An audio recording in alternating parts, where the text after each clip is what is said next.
This is Chris Delp coming at you live from Free Play Denton. I guess I'm not coming at you live. Recorded live from Free Play Denton. Welcome to the FPKQL Hivewatch podcast. It's been too long. Too long. I don't have Eric with me, although he wants to do this as well. And he said the exact same thing as what we're doing, which is like, we got mics in front of the streams. Let's just do it there.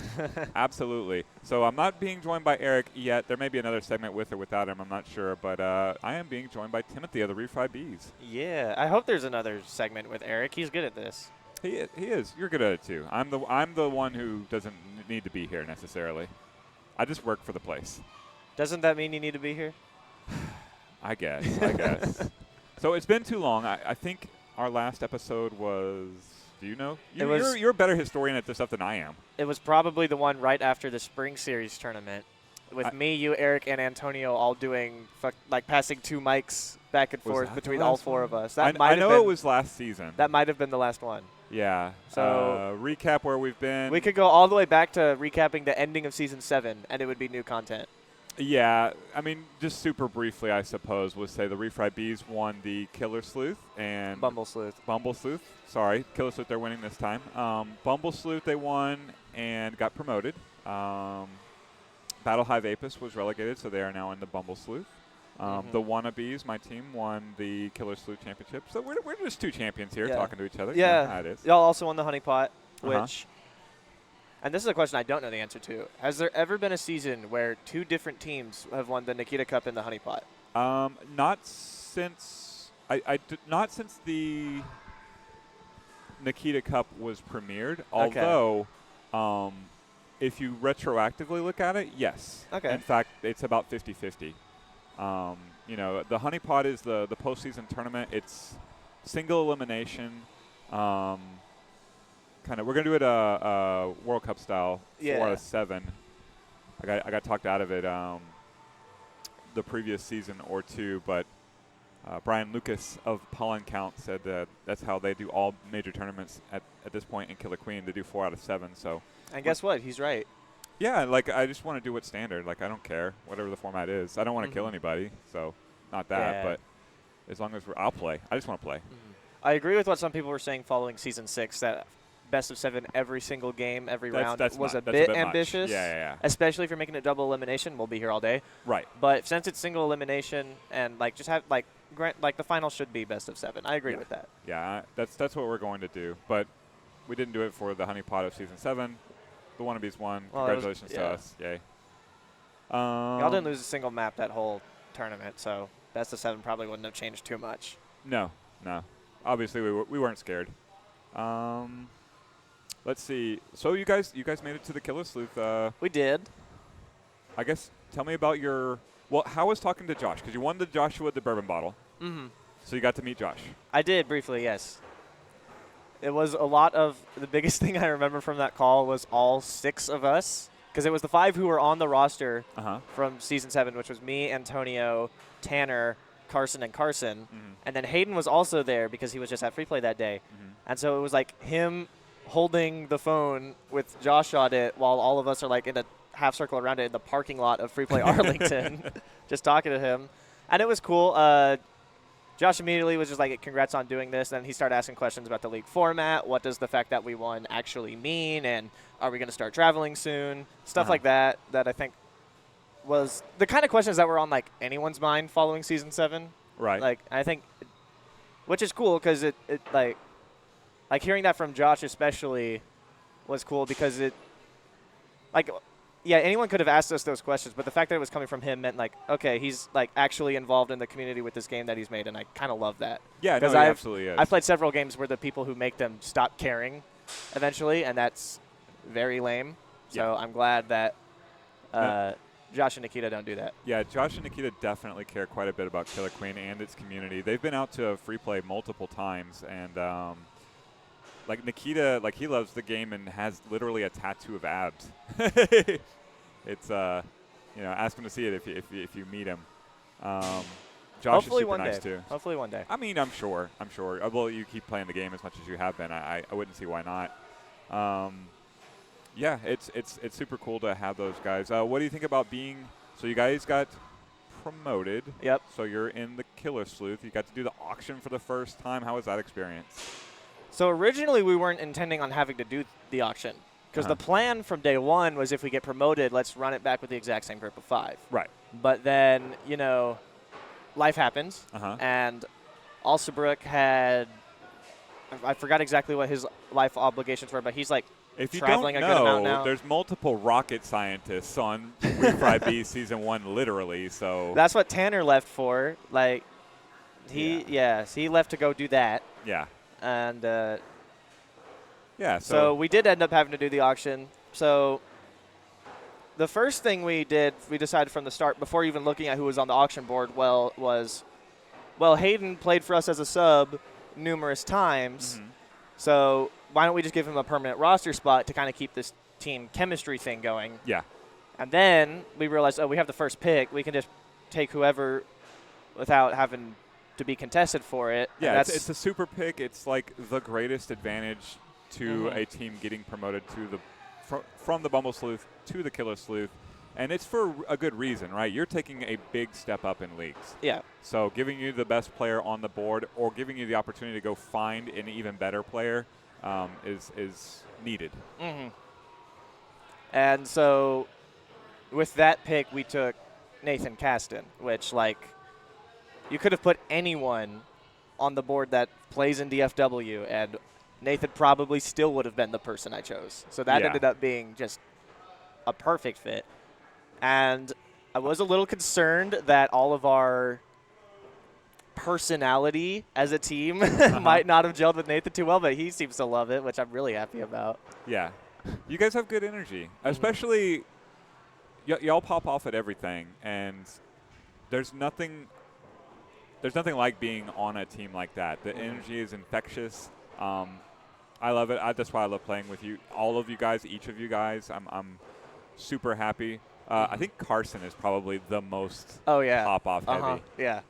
So anytime I can get a win for Carson, I'm like, yeah, that felt good. That felt good. Yeah, and he's not popping off after hitting crazy kills or he's jumping around. Yeah, so. He's jumping around and doing whatever. But he's our objective player, and he's getting this hype. I love it. So, what's it like playing with Nathan, or for you playing with Nathan? I played with him for a couple seasons. I was very thankful for it. He's a very serious player, very good player. Yeah. Playing with him is honestly, this isn't the first time I played with him. He's been on my team for a couple freelance tournaments here and there, notably these Thunderdomes. And yeah, but it's different when he's it's different when he's on the team and he's he's going to be there for a couple months at least. Yeah. And that is definitely different. But it's like playing with him, it doesn't feel much different than playing with other players, of similar caliber, which I'm not trying to take a diss at him and saying, he's nothing special, because that's obviously not true. Right. But it's me and him think about this game in a very similar way, I think, from the grand picture sort of thing. So we gelled pretty quick, and Antonio thinks a very similar way as well. So it's us three kind of gelled together immediately. And then, Hayden and Carson obviously bring the energy 24/7. So, adding him to this group of 4 random college students, it works surprisingly well. I'm not terribly surprised. I actually think it's darn near a perfect fit because he's older. He's a bit stoic, I would say. If you know him, I rarely see him really pop off, and when he does, it's very much a giggle, right? I've definitely gotten used to hearing Nathan giggle at some silly nonsense happening in Killer Queen. But to add that on that team with all the energy, it's just a great yin and yang, and I'm looking forward to you guys playing. Hopefully not just this season, but in seasons in the future. Yeah, I hope we can hold on to him because right now we are kind of. If anyone's in the hot seat in the Killer Sleuth, it's us right now. We did not have a great first league date, but we're working on that. That is not entirely true. I guess that's a good transition into the standing. So let's start with the Killer Sleuth. We've run – so it's been a disjointed season so far. We had our Arlington date postponed and kind of folded into 2 other Arlington dates.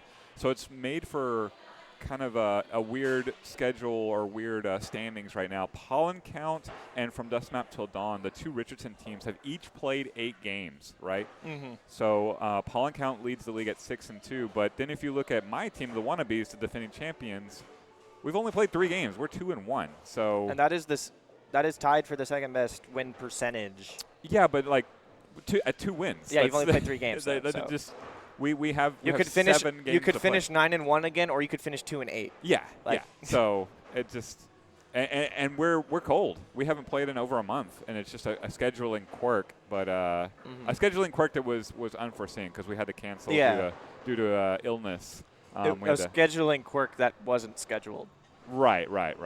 But just putting it all back together is quite difficult with all of our amateur standings. But yeah, just going down the list, we got Pollen Count in first place. Results may vary. Take It Easy, the Wannabes, From Dusk Map Till Dawn, and technically you guys are in last at 1-3, the Refried Bees. That being said, you got 6 games in hand, and From Dusk Map Till Dawn, I've been talking to Josh and Nate and like trying to keep them off the ledge. Like they're basically already talking about what they're going to do in the Bumble Sleuth. They're 2-6, and I think you guys beat them. We did not. No? Okay. We beat Take It Easy. Okay, so you play them again. If you get 2 wins, then you're probably looking pretty good to avoid relegation. So, yes, you have to work hard. You guys are always practicing, always working hard. That's the thing I've always told you is, like, what you are right now is not what you will be at the end of the season because you're practicing that much. You're always going to get better. Every iteration of you will be better than the last one. Mm-hmm. Yeah, I think we play Dusk Map for the second time this Sunday in Richardson. Then that's a huge game. And for I'll say in the Refried Beast chat, for all 5 of us, we see that as a must-win game. Because if we drop that, okay, now Dusk Map has us beat on tiebreaker because of head-to-head. So and that gives them 3 wins. So not only would we go down to 1-4, we would have to win 3 of our remaining 5 sets to pass them in the standings. Right. It is a very, very important game, although it's even more important from Dusk Map Till Dawn because if they lose that, they can pretty much book their ticket to the Bumble Sleuth. So they'll be giving it their all. It's going to be a good one. So you said it's this Sunday? It's this Sunday in Richardson. Yeah, so that would be October 1st. Yeah, Sunday, October 1st in Richardson. You can catch the action probably at twitch.tv/FPKQL. That's where we do this stuff. I should check. Have we been like... Yeah, we're in there. You delete the audio a couple times and you get a little gun shy of that sort of thing. Yeah, never fun. Yeah, for my team, I feel really weird. Like, it wasn't supposed to turn out like this, but we've only played 3 games and we're over a month into the season, so I feel super cold. We rolled back the entire old squad, except for we picked up 1 new player, Sam, whom I absolutely love, Sam Largent. He's our objective player, and he's got potential. He really, really does. Yeah. Y'all kind of got a steal out of the draft with that one. We really did, and I didn't know. I was at the auction, and he was just sitting there. And he was there. He was there, yeah, and that's the first time I had encountered him, and he had signed up previously, but people sign up for the league, and like I don't know how serious they are. When I saw him there, I was like, okay, this guy's serious. I should at least consider him. And then I talked to him, and he said, I was in the farm system for the Texas Rangers, and I was like, whoa. You play professional team sports? Okay, you can handle a team sport. Like, I'm doing what I can to sneak you on my team. Yeah. And sure enough, we did get a steal there. I believe he was a catcher, second baseman. That's an interesting combo. Yeah, it is. Yeah. So that's why he doesn't have knees. Yeah. He's been great. We didn't just roll back the exact same squad, though.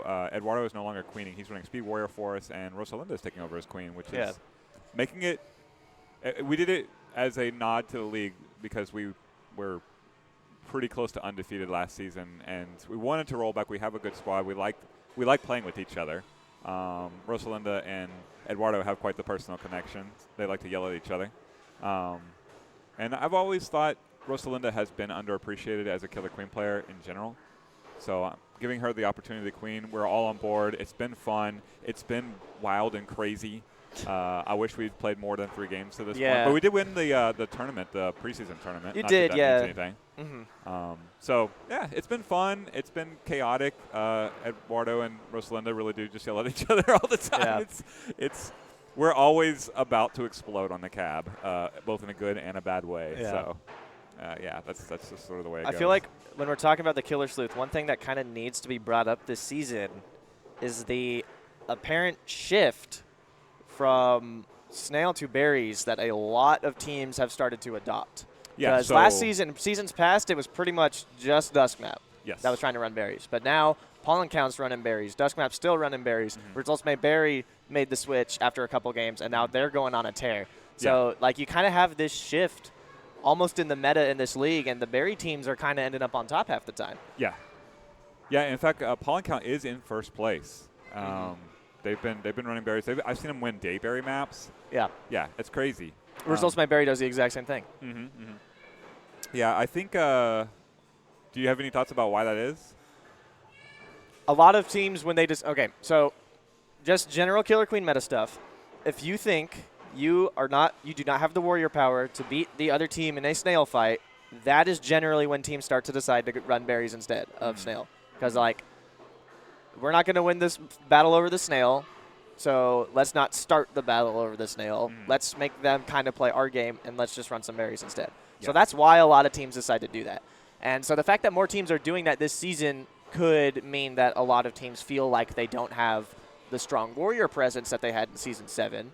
So that is probably the most likely solution. I think with Results May Berry, that's especially probable because you're going from a team that had Ortega, Bree, Anthony, even Richard in seasons past. Yeah. And now it's they're all gone. Yeah, it's Guido. Ortega's still there. Katie Caston, Val, and Andrew Vitos. Yeah, and man, Katie's so ridiculous as an objective runner. Yeah. That's what I notice about those teams is and Katie's been warrioring up because there's not many to go around at this point. But, Katie's an incredible, literally the best objective player I've ever seen. And then for Pollen Count, first place Pollen Count, they have Kylie, they have Tuchan, and that's just not even fair. And I think it is calling out the hive guarding of the league in general doing that.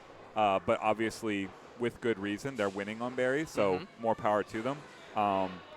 But even with a good queen that goes and clears out the hive and run the berries through, Kylie doesn't even need that. Tuchan is just coming and jumping and doing some speed run tricks, and then suddenly the hive is through.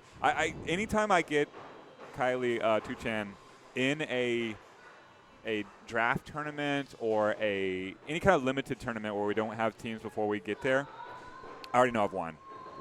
All I got to do is just stay alive for long enough, and Kylie's going to get all the berries. It really doesn't matter if the entire team warrior is up to try and stop her. Yeah, and I want to give a shout-out to Kylie's partner in crime there because running the berries alongside Stabby, who has also kind of made a name for himself this season as being well above average objective player. Yes. And I feel like he might have always have been and just kind of flying under the radar a little bit. Well, he doesn't like to do it. That's the that's the thing is he was an original member of the Wannabes in Season 1, and he wanted to be a Speed Warrior. And we were all new at that point, right? So I guess you're Speed Warrior. And then when we got him back, we were trying. That was 2 seasons ago, right? We were our winless season. We were trying to just do full mill just to be I want to make sure that nobody gets left behind because no one had ever let David Gilliland actually play Warrior to that point. He'd been in this league for 3 seasons. Yeah. And I'm like, dude, we may suck this season because we lost Nathan Caston, but we're going to teach you how to play. So we went full mill. And it did not work well. We didn't win a single map until the last day, and it got to where I just had to have Brian, you're running the snail. He was really good at objective. I noticed it instantly, and he's like, yeah, I can do this. It's why couldn't you have done it all along? Because you've been on my team twice. He's good at it. So yeah, they're in first place, and they could very well win the Nikita Cup. Especially with the queen that they have in Brian McLaren and the 2 warriors of Brian Lucas and Crystal. That's a strong team. And I think because they made 0 off-season moves and they went 4-6 last season, I think a lot of people might have overlooked them coming into this season. Brian Lucas they're all so good. They're all so good. Yeah, that's a really well-balanced, well-rounded roster. Yeah, it's You don't want to mess around with that team for sure. Let's see. Who do you think? Anybody stand out as like the best player you've seen so far in the Killer Sleuth? The best player? Who's your MVP at this point? Oh, Nathan Caston, 100%. Fair enough. Well, tell me about it then. By the way, I love the MVP chant. Well, yeah, so you already know my feeling on it.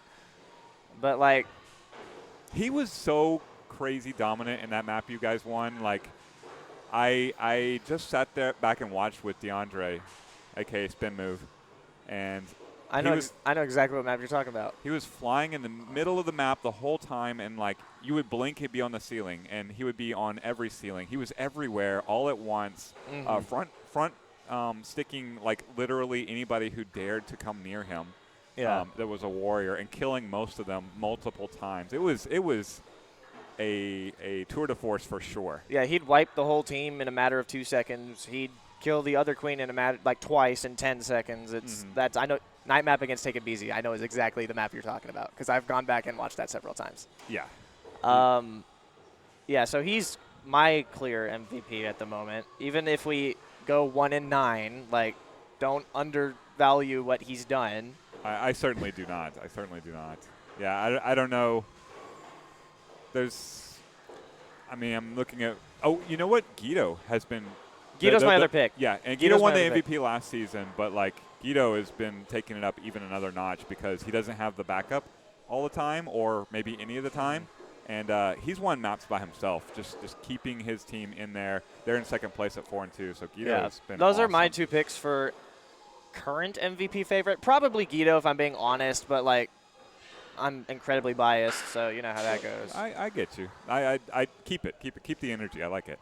Let's go on to the Bumble Sleuth, our minor league, because that is where my excitement has been. I haven't got to play much in the Killer Sleuth. I've been watching the Bumble Sleuth, and I've been all about it.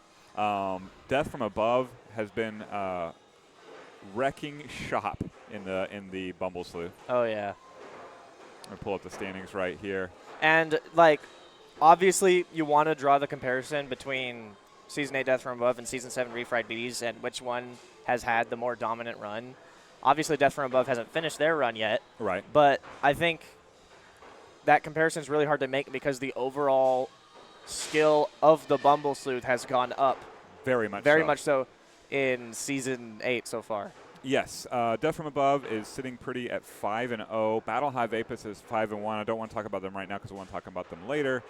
Boobies are in third place. BG's, Team Funktown, and Show Me the Honey winless right now. That's surprising. I doubt they'll be winless very long. I doubt it too, but they play without their queen last league date, so that won't be the case this coming Sunday. And when that queen is KT, right, hard to replace that. Yeah, so that's it's been a lot of fun to watch the growth because, as you said, the teams themselves are so much better. And like Death from Above, they were your practice partners out in Arlington with the Refried Bees when you were just learning the game, like for the first season. They very much still are the practice partners. Yeah, and they took the short end of the stick so many times to you last season. I think they finished like next to last, and I remember Sean being really discouraged about that. And both you and I and everybody who was watching was like, just bide your time. Like, yes, Refried Bees are going to win the championship. However, was it steel, sharpened steel? Like, y'all are going to have your shot, and they sure enough have. John, Stormwhooper. Oh, huge addition to that team. Huge. Kind of another one of that like honorary Refried B crew that was practicing with us all that time. Yeah. He's been the cerebral assassin of the Death from Above. You'll see him out there with his iPad and like mapping out plays. Oh, yeah.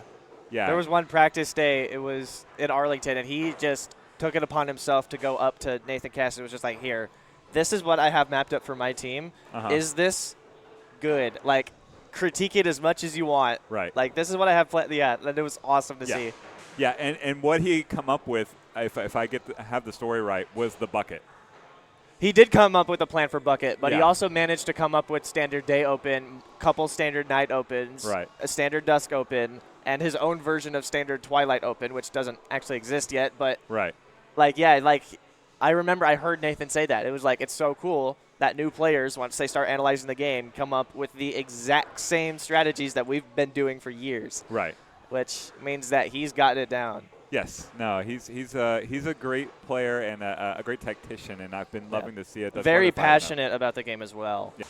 And every one of Death from Above, from Keelan, their queen, who's still a psychopath but getting better, to David Gilliland. He's a better psychopath. He's killing himself less. Yeah. But still killing himself. Still, so he's still the blinking red spot on the team, but he's much better. The team is incredible. They even have really solid objective play yes. from Joe, who is brand new to the league and to the game. Brand new to the game as well, but he's learning really quick. Mm-hmm. He gels with that team super well.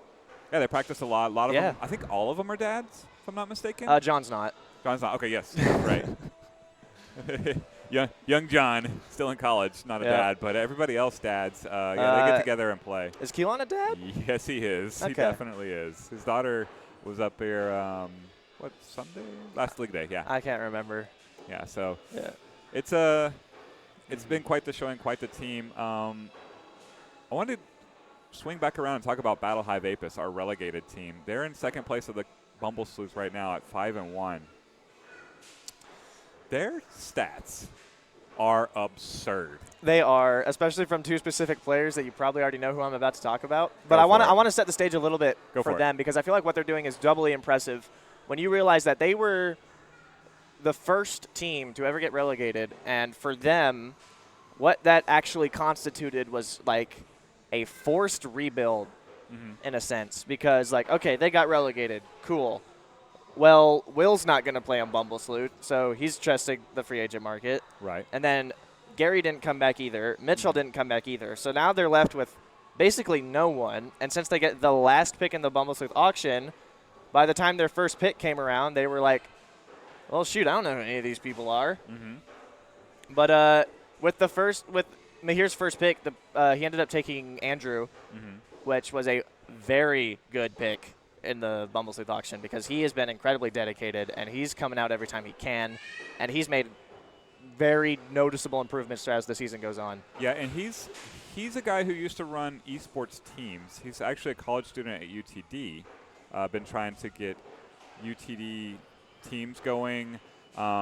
He's just all about like the organizational stuff, not to the degree and not to the same way that Stormwooper does for Death from Above, but a different kind of that in a way. Yeah, but like he's going and trying to like actively find, like they basically are a 3-person team or were a 3-person team, and he took it upon himself to like recruit new players and get them into this game so that they could play on his team. Yeah, and one of those was one of the people he recruited, Josh, is on that team now, and he's shown up for every league date, and he's playing well. Yeah. But speaking of people playing well on Battle Hive Apis, Mahir and Megan are the two that they held on to from the Killer Sleuth, and they have been like ridiculous.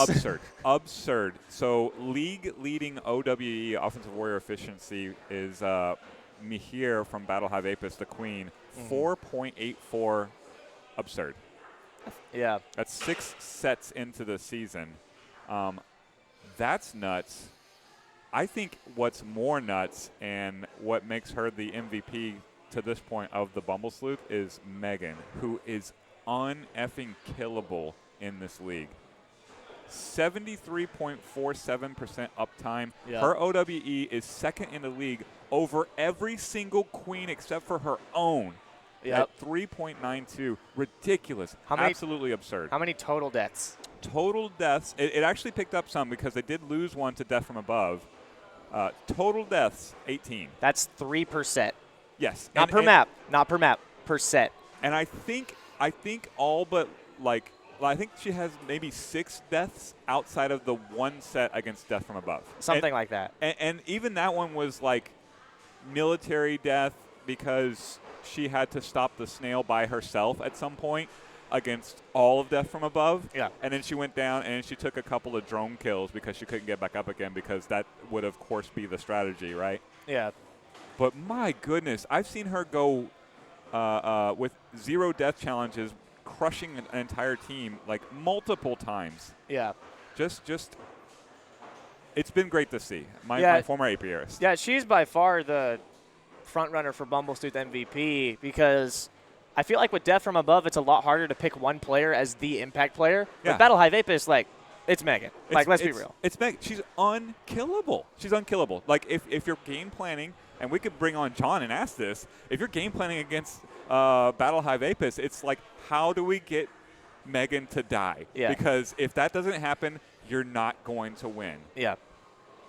Yeah, so, and it's easier said than done.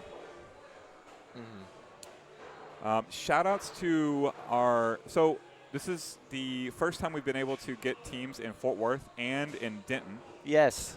So we've had league dates in Fort Worth and in Denton. It's been a little bit harrowing because that means the home team has to play all the games in a row. That's 5 sets in a span of maybe 2 hours. Right. I tell them they can have as many breaks as they need, but there's no other team to spell them because you're coming to Denton, you're playing the Denton team. But it's been very heartwarming just to see those arcades and those regions get the Free Play Killer Queen League love. Yeah, Fort Worth handled it really well from what I remember from the Fort Worth date. You got people that had never really given the game a second look and now wondering what it's about and like showing interest and getting some new players from the Fort Worth scene to fill in as subs, especially for the Fort Worth team. That was awesome to see. Yeah, so like bringing before it was like there was an invisible scene. Like nobody even knew there were players. And now it's like, now Fort Worth, like the scene has been brought to the attention of a lot of others, and the DFW community as a whole, like Fort Worth sees them now. It's like this community that the league has like built up in Arlington, Richardson, and Dallas. Like Fort Worth has that now. Yeah. Yeah, at least the bones, right? Yep. They have the people to get around. You can find the players and then start engaging and actually like they have the makings of something special there at Fort Worth, and I'm super happy for them. And the Fort Worth team has been playing surprisingly well, especially because their roster is 2 Hesters. The first pick in the Bumblesleuth draft, who was Maddie Vokes, Craig Starks, and Dean, who is another Fort Worth player that was signed by Jason Hester. And I remember going in, like, when I first saw that roster of 5, I was thinking to myself, wait a minute, this team doesn't have a queen. Yes. But now they do, because of all people, 12-year-old Lincoln has decided, I'm going to do this. I am going to work like crazy on my queen, and we're going to be competitive in Season 8. And that's exactly what he's done. Yeah. No, he's done a good job. The best 12-year-old queen I've ever seen. It's really not the best 12-year-old killer queen player I've ever seen. Like, without a doubt. Yeah. I mean, he's got multiple top league championships under his belt at this point, but that was not as queen, of course.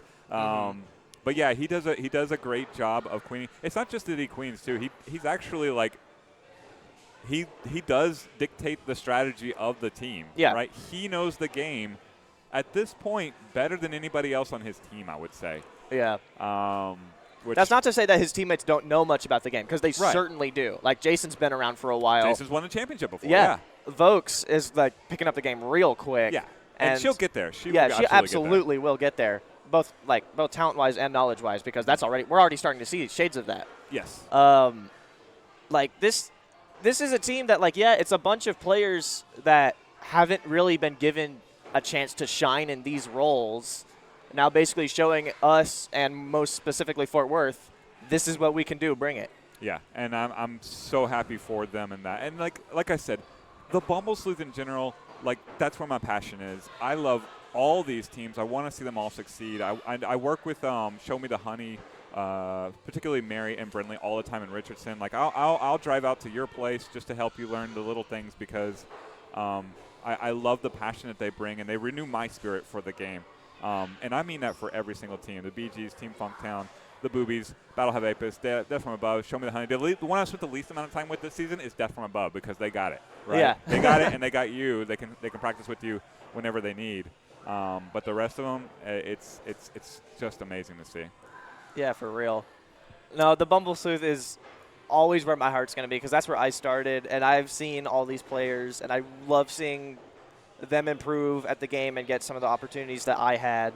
So I love the Bumblesleuth so much. If we continue to invest in the Bumblesleuth, that's how you invest in this league. I agree.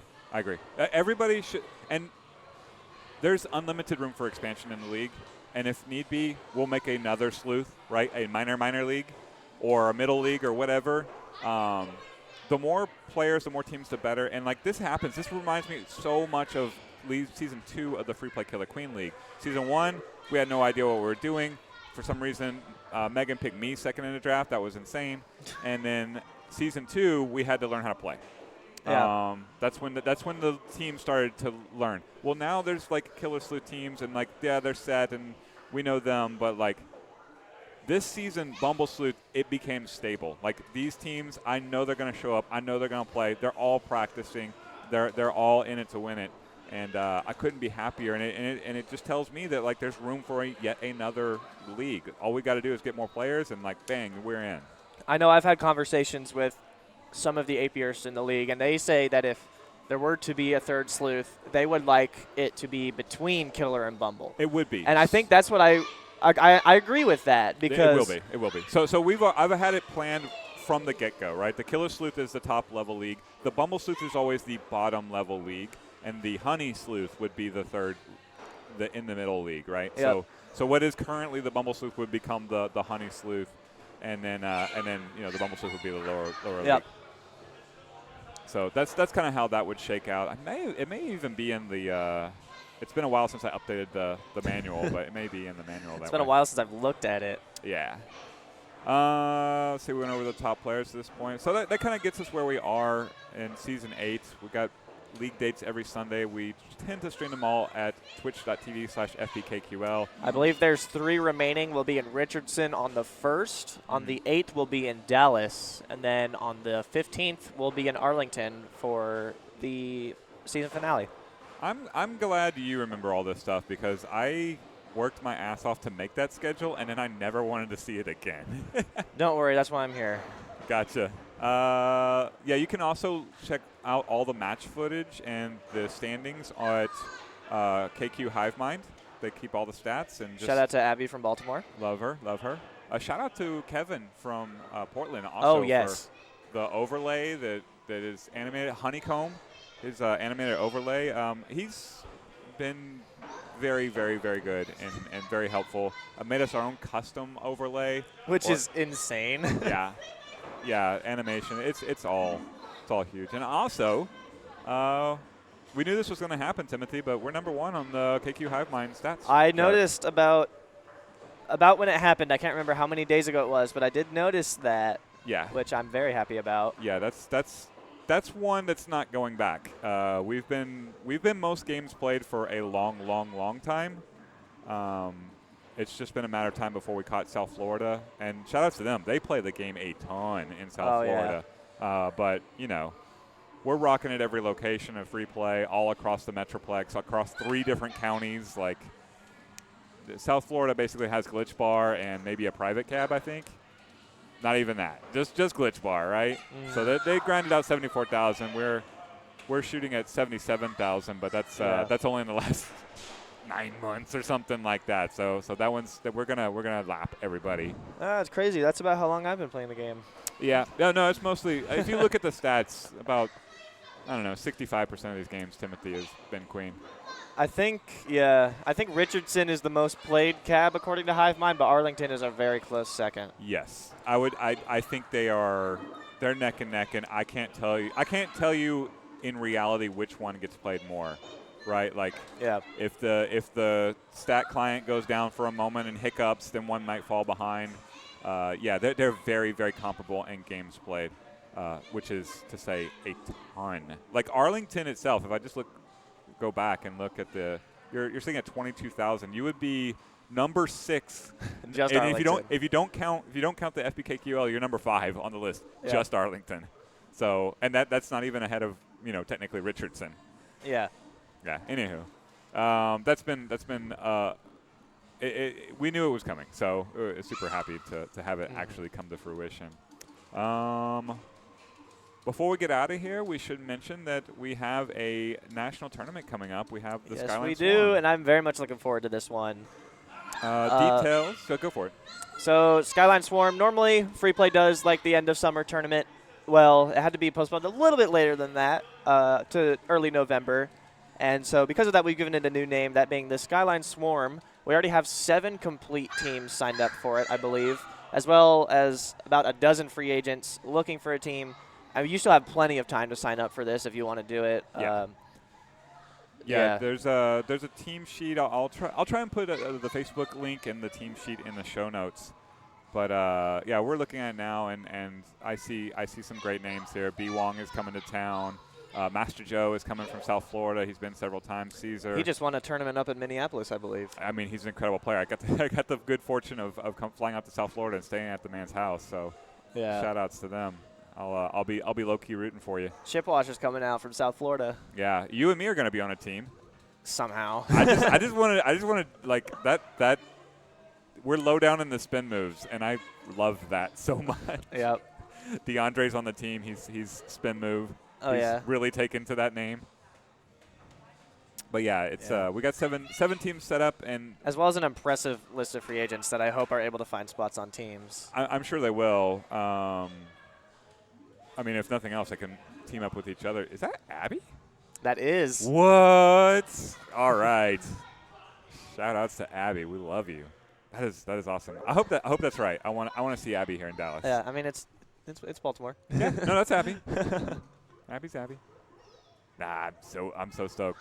Cool. Yeah. So Skyline Swarm, the official website at the moment is on Facebook, so might be hard to find that. But let me just tell you the details so that you can know to mark your calendar and/or come here.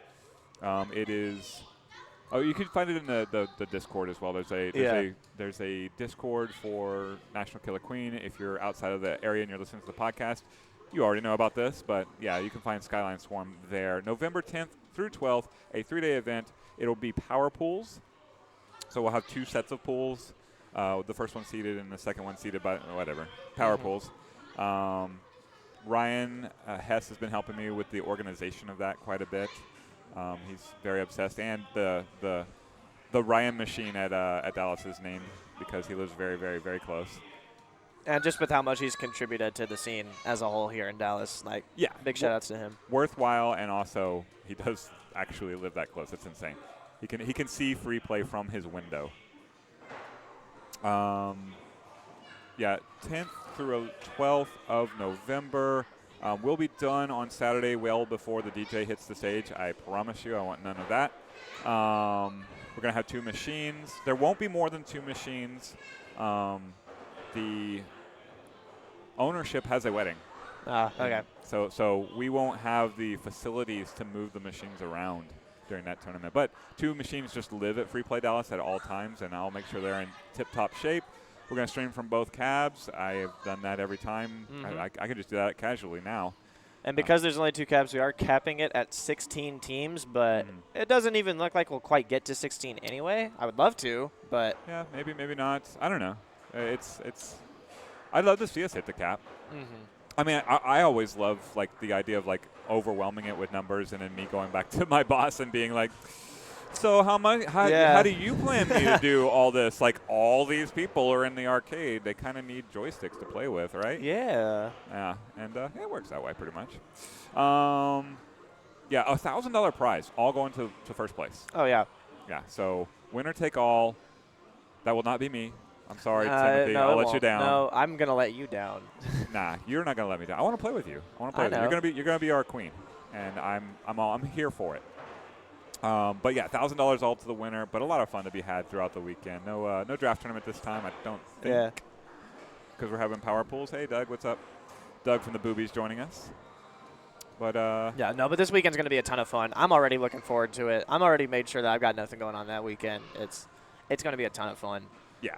So if you have the means to come out and play some Killer Queen with us, one of the first weekends of November, see if you can. Yeah. Yeah, and let us know if you're having any logistical issues. And when I say us, I mean literally Chris or Timothy. Send us a message, and there's several other very helpful people in the DFW crew. If you need a place to stay, I got a couch.